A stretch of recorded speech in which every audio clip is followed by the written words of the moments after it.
24 घंटे टीवी चैनलों के ऊपर डिबेट चलते थे, खबरें दिखाई जाती थी केजरीवाल भ्रष्ट है, केजरीवाल भ्रष्ट है। इन्होंने झूठा केस लगाया और आज ये साबित हो गया। कोर्ट ने कहा है कि केजरीवाल कट्टर ईमानदार है, मनीष सिसोदिया कट्टर ईमानदार है, आम आदमी पार्टी कट्टर ईमानदार है। पॉलिटिकल वेंडेटा के हिसाब से विपक्षी नेताओं पर जो है गलत मुकदमा किया जा रहा है और जो हर्जाना जो केजरीवाल जी को भुगतना पड़ा, चुनाव हारना पड़ा, तब इसका खामियाजा जो है इसकी भरपाई कौन करेगा? कि भाई मांग करेंगे कि भाई दिल्ली में जो है दोबारा जो है चुनाव कराया जाए। जीते स्कूटी जीते कार। जी आपने सही सुना, लक्ष्मी ज्वेलर्स कटिहार से कृष्णा डायमंड ज्वेलरी खरीदें, लकी ड्रॉ में पार्टिसिपेट करें और कार और स्कूटी जीतने का मौका पाएं। साथ ही 25% तक की छूट पाएं सोने और चांदी के जेवर की बनाई पे और हीरे की वैल्यू पे। Lakshmi jewellers, Lakshmi complex, doctor Rajendra Prasad Path, Katihar. पिंजरे का तोता आजाद या साजिश का पर्दाफाश। नमस्कार, आप देख रहे हैं बीएमडब्ल्यू न्यूज बिहार का खास कार्यक्रम स्पॉटलाइट और मैं हूं आपके साथ अभिषेक। आज की सबसे बड़ी पड़ताल। कहते हैं कि न्याय की चक्की धीरे चलती है, लेकिन जब चलती है तो झूठ के पहाड़ को धूल में मिला देती है। दिल्ली की सियासत में पिछले 2 सालों से शराब घोटाले का जो शोर मचाया गया, जो नैरेटिव सेट किया गया, आज वो ताश के पत्तों की तरह ढहता नजर आ रहा है। अरविंद केजरीवाल बाहर हैं, मनीष सिसोदिया बेगुनाह साबित हो चुके हैं, लेकिन सवाल ये नहीं कि कौन बाहर आया, सवाल ये है कि उन्हें अंदर भेजा क्यों गया था। सीबीआई पर कोर्ट की फटकार आई है, कहां है सबूत? बीजेपी ने जिस हौवे को खड़ा किया था, आज कोर्ट की एक टिप्पणी ने उस पर पानी ही फेर दिया। सीबीआई को अदालत ने 2 टूक शब्दों में कहा, कहां है ठोस सबूत? बिना सबूत के किसी मुख्यमंत्री को महीनों जेल में रखना, क्या यह लोकतंत्र है या दिल्ली की सत्ता हथियाने की एक सोची समझी क्रोनोलॉजी?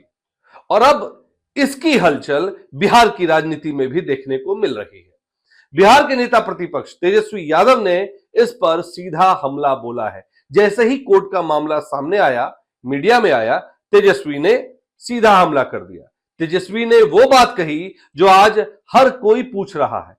केजरीवाल ने जो यातना झेली, जो वक्त गंवाया, उसका हर्जाना कौन देगा? क्या बीजेपी का चाल, चरित्र और चेहरा यही है कि विपक्षी नेताओं को सरकारी एजेंसियों के दम पर पंगु बना दिया जाए? विपक्ष अब घेराव कर रही है। साजिश का शिकार कौन कौन हुआ है? तेजस्वी यादव यहीं नहीं रुके, उन्होंने दिल्ली के बहाने पूरे देश की तस्वीर खींच दी, संवैधानिक संस्थाओं का दुरुपयोग बताया। उन्होंने कहा कि क्या ईडी और सीबीआई अब सिर्फ चुनावी टूल बन चुके हैं? नेगेटिव प्रोपेगेंडा फैलाने की भी बात कही। जनता के बीच केजरीवाल की कट्टर ईमानदार छवि को धूमिल करने के लिए करोड़ों के विज्ञापनों और बयानों का सहारा लिया गया, जो विज्ञापन आप अपने टीवी स्क्रीन पर, मोबाइल स्क्रीन पर भी देख पा रहे होंगे। अब आते हैं टारगेटेड अटैक की बात। अब बात करते हैं टारगेटेड अटैक की। वो टारगेटेड अटैक जो मीडिया ट्रायल के द्वारा की गई, चाहे राहुल गांधी हो, लालू यादव हो या अब अरविंद केजरीवाल। विपक्ष का कहना है कि यह भ्रष्टाचार की लड़ाई नहीं, बल्कि 2024 और 2025 के चुनावों की बिसात है। मीडिया ट्रायल में अरविंद केजरीवाल को जिस तरह से भ्रष्टाचारी दिखाया गया, जिस तरह से शराब को लेकर, शराब डील की बात को लेकर उन्हें कटघरे में भेजा गया, उन्हें एक तरह से कहा जाए जेल में भेजा गया, उन सब मुद्दों को लेकर विपक्ष अब हमलावर होता दिख रहा है। और ये सच्चाई भी है। बड़े बड़े चैनलों पे अरविंद केजरीवाल के बारे में कहा यह जा रहा था कि उन्होंने शराब की जो लाइसेंस बांटी, उसमें भ्रष्टाचार हुआ, अनियमितता पाई गई, उसके बाद दिल्ली का बुरा हाल कर दिया।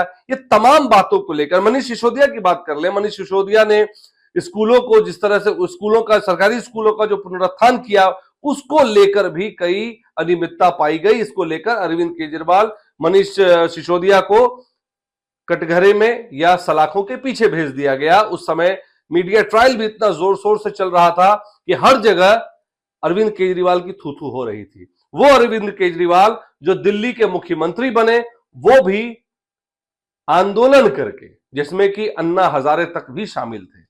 लेकिन अब जो हालात हैं, कोर्ट के इस स्टेटमेंट के बाद भाजपा और उनकी एनडीए सरकार के लोग बैकफुट पे जाते नजर आ रहे हैं। लेकिन इस बीच जानते हैं दिल्ली का मूड क्या है। क्या फिर होगा जनादेश?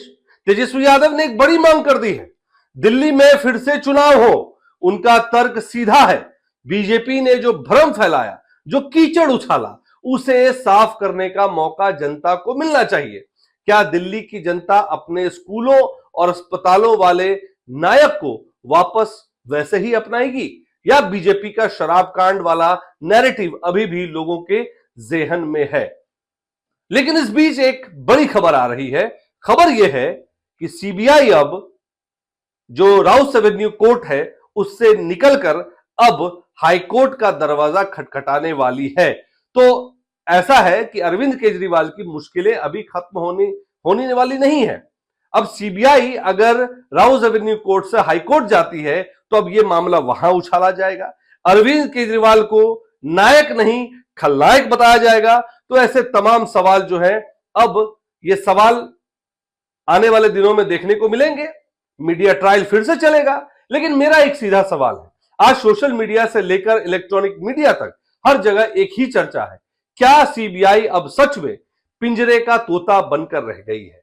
जब अदालत कहती है कि सबूतों का अभाव है, तो उन महीनों का हिसाब कौन देगा जो एक चुनी हुई सरकार को अस्थिर करने में लगा दिए गए, बड़े बड़े विज्ञापन दिए गए। बीजेपी इसे जांच की प्रक्रिया कह रही है, लेकिन जनता इसे राजनीतिक साजिश के चश्मे से देख रही है। सत्ता आती जाती रहेगी, लेकिन क्या हम संस्थाओं की साख को इतना गिरा देंगे कि कल को न्याय से जनता का भरोसा ही उठ जाए? तेजस्वी यादव का कटाक्ष सिर्फ बीजेपी पर नहीं, बल्कि उस सिस्टम पर है जिसने अपनी निष्पक्षता शायद गिरवी रखती है। क्या आपको लगता है कि दिल्ली में फिर से चुनाव होने चाहिए? अपनी राय हमें कमेंट बॉक्स में जरूर लिखें। और क्या आपको लगता है कि अरविंद केजरीवाल दिल्ली के नायक थे? इस बात को भी आप कमेंट में लिखें। नायक थे या खलनायक थे? आपके नजर में वो क्या थे? कमेंट में लिखना जरूर भूले नहीं। और ज्यादा से ज्यादा अगर हमारी खबर अच्छी लगी हो तो इसे लाइक करें, शेयर करें और चैनल को सब्सक्राइब करना ना भूलें। मैं कैमरा पर्सन आशीष के साथ अभिषेक, और स्पॉटलाइट को देखने के लिए आपका बहुत बहुत धन्यवाद। तमसोमा ज्योतिर्गमय गुरुकुल शिक्षा मंदिर संस्थान के साथ बनाए अपना भविष्य। रेगुलर और प्रोफेशनल कोर्सेज, सेकेंडरी और senior secondary courses, law, teachers training courses, pharmacy and nursing के साथ पैरामेडिकल में डायरेक्ट एडमिशन पाए। वेबसाइट विजिट करें या दिए गए नंबर पर कॉल करें। हमारा पता है गुरुकुल शिक्षा मंदिर संस्थान, कल्याण चौक, DS कॉलेज रोड, कटिहार। हमारा वीडियो अगर आपको अच्छा लगा हो तो आप हमारे वीडियो को लाइक करें, शेयर करें और हमारे चैनल को सब्सक्राइब जरूर करें।